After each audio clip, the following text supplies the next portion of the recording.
You've handed us a really fascinating puzzle today. Mm, We're diving headfirst into this corner of the internet that's just buzzing, right? yeah. Practically vibrating with speculation. Absolutely buzzing. It's all centered around a specific legal document, or at least the rumor of one. A subpoena. Exactly. This alleged subpoena, it's got celebrity lawsuits, those interesting behind-the-scenes legal moves, and, of course, the court of public opinion weighing in. It really touches on all of those elements. So our mission, like always, is to kind of cut through that noise, pull out what actually seems insightful. Separate the signal from the noise, give everyone a clear picture of what might be happening, and importantly, why it could matter. Okay, so the source material here is basically a very active online discussion. Yes, focused on dissecting this document, purportedly a subpoena filed by Blake Lively and Ryan Reynolds. Aimed at getting text messages from someone named Stephanie Jones. That's the claim. And what's fascinating is the level of detailed debate it sparked, even with its authenticity initially unverified. It really is like watching a legal drama unfold online. So this document, this alleged subpoena, it supposedly surfaced in another online forum. That seems to be where it first gained traction. And immediately the big question was, is this thing even real? Right. And the core claim is it's about getting these texts from Stephanie Jones. Then someone shared a link to a video platform. Yeah, a short-form video link apparently containing the related complaint that kicked this whole thing off adds another layer. And interpretation started flying fast. Oh, immediately. And interestingly, someone in the discussion identified themselves as a New York lawyer Okay. and offered some initial context, which is helpful, of course, but also shows how quickly these things get analyzed online. Did they point out anything specific? One key detail they flagged, which became a big talking point, was the plaintiff named on the document. It wasn't Blake Lively or Ryan Reynolds. Who was it then? An entity called Vanzan Inc. Vanzan Inc. Okay, that is interesting. That definitely makes you pause. It certainly did for the people discussing it online. And you can see why. The immediate question was, well, hang on. Why would Lively and Reynolds need a formal subpoena if Stephanie Jones owns the phone and the messages are presumably relevant evidence anyway? That's a natural first question, absolutely. It feels like something's missing there, doesn't it? Well, from a legal perspective, assuming the document is a genuine subpoena, it serves a specific purpose. It's a formal legal order. Right, not just asking nicely. Exactly. It compels the production of those messages as part of the discovery process.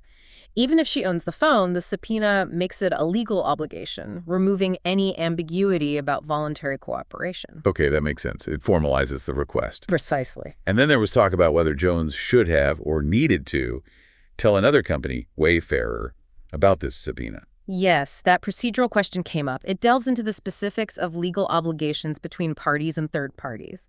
These online discussions were really trying to map out those potential responsibilities. And inevitably, the conversation turned to PR. Oh, absolutely. Regardless of the strict legality, what are the implications? What does this look like? And the fear, or maybe the speculation, was about what these texts might actually contain. That's definitely fueling the fire. You saw mentions of things like a scenario planning doc, or even text allegedly saying, we can bury anyone. Wow, okay. High drama potential there. Very high stakes, if true. And this ties back to the Vanzan Inc. question. Why use this entity? Why not Lively herself? People were digging into that. And also that does 110 thing listed under defendants. What's that about? Ah, yes. The Doe defendants. People are trying to figure out what that meant in this context. But does it relate to subpoenaing third parties like Jones? Is it just Jones and her employees, or could it be wider? It hints at a bigger strategy, maybe. It certainly suggests a strategy that might not have all the players identified up front. And the legal perspectives shared online did touch on this. What did they say? Well, the person identified as a lawyer pointed out it's actually quite normal to subpoena third parties, people, or companies not actually sued in the main case if they might have relevant information. Okay. And they explained the Doe complaint concept. It's used when you know something actionable happened, but you don't yet know the identities of everyone involved. So like placeholders. Exactly. Does 110 are placeholders for unknown individuals or entities you might identify later, often through discovery, like using subpoenas. So you file against does and then use subpoenas to find out who those does actually are. That can be part of the strategy, yes. And a key point raised was that these third-party subpoenas often aren't filed on the public court docket. Unless there's a dispute about it, someone challenges the subpoena, for instance. Otherwise, it happens more behind the scenes. Which could explain why this document, if it's real, wasn't necessarily public knowledge right away. Precisely. And the lawyer suggested filing a Doe complaint itself can be a tactic. It allows you to conduct discovery, gather facts, before you file a more detailed lawsuit naming specific defendants, like pre-litigation investigation. Like legal reconnaissance. That's quite clever, actually. It'd be a very effective way to build your case. But someone asked, wouldn't these texts probably come out anyway during the normal discovery between the main parties? That's a fair point. In many cases, relevant messages would likely be exchanged eventually. But a subpoena to a third party like Jones could speed things up or get specific information the main parties don't directly possess, or perhaps ensure cooperation. Okay. Now back to Vanzan Inc. Using that company name instead of Lively's really fueled speculation, didn't it? Oh, definitely. Theories were flying. Why this specific choice? What were the main ideas? A big one was PR management, essentially, trying to minimize initial media attention. Well, federal court filings especially get picked up by news outlets and monitoring services very quickly. Using a less recognizable company name, like Vanzan Inc., might have been an attempt to keep the initial filing quieter, under the radar for a bit longer. Fly below the radar. Makes sense. Other theories involved separating legal liabilities maybe, or giving them more strategic flexibility before fully showing their hand. Okay. But then people started digging into Vanzan Inc.'s actual history. It wasn't exactly a brand new shell company, was it? No, not according to the information unearthed from public records shared in the discussion. It turns out Vanzan Inc. was incorporated way back in 2008 in Delaware. 2008. Okay. And early on, it seemed connected to people apparently unrelated to Lively or Reynolds. There were California filings around 2010 mentioning a private citizen as CEO. Then some issues later, around 2013, possibly tax-related in California. So it had a history. So maybe inactive for a while, then repurposed. Because the timeline shifts again, right? Yeah. Exactly. More recent California filings, 2021-2023, lists Vanzan Inc. as an entertainment company. And crucially, they connected to Blake Reynolds at an address linked to Ryan Reynolds. Blake Reynolds. Okay. Which strongly implies, yes, a change in ownership or purpose, bringing it directly into their sphere. Definitely complicates the simple new shell company idea. This entity has been around. It adds layers to the story. But even with all this digging, there were still doubts being raised, people urging caution. Absolutely. And rightly so. A major point of skepticism was the source of the alleged subpoena document. Where it first popped up. Yes. The online platform mentioned has, let's say, a reputation for sometimes sharing unverified or even misleading information. So the core question is the document itself authentic remains a big one. Crucial question. There were even suggestions it might not be a subpoena at all. Maybe a summons? Maybe related to a dissolved company? Different legal meanings entirely. Right. So we could be analyzing something that isn't what people think it is. Yeah. A good reminder to be critical of info flying around online. That And someone made a really good point. If this subpoena was somehow improper or legally flawed, why hasn't Justin Baldoni's legal team made noise about it in court filings? That's a very sharp observation. Their apparent silence on this specific issue in official court documents is notable. What could that mean? It could mean they don't see it as a significant legal issue, or maybe they have other strategic reasons not to challenge it directly in court right now. Or, as some suggested, the intense focus on the subpoena online could itself be a tactic, a distraction. The classic misdirection. Look over here. Potentially. A way to shift the narrative, maybe steer attention away from other developments in the cases, like a trial by social media angle. Keep everyone talking about the subpoena while something else happens. Okay, let's think about the strategy here. If this was a legit subpoena as part of a Doe lawsuit, what's the endgame?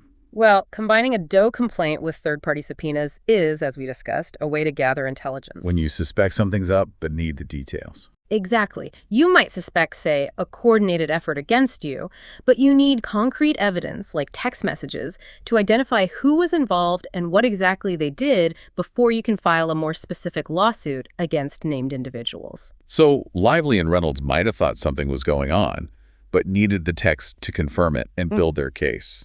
That's the theory suggested in the discussion. Use the subpoena to get the evidence, then use that evidence to file a stronger, more specific complaint later. And the timing seems to fit that, potentially. Because after this alleged subpoena activity, A complaint was filed in California. The sequence does suggest that possibility. Get information via the doe suit and subpoena in one jurisdiction, then use it to launch a different legal action elsewhere, perhaps on different grounds, like the California CRD complaint mentioned. Interesting. Someone also floated the idea that the subpoena might have been meant to sort of cover Stephanie Jones. Yeah, that was an intriguing thought, that having a formal legal order to produce the texts might provide her with a form of legal justification or protection for handing them over. A legal shield, almost. Okay.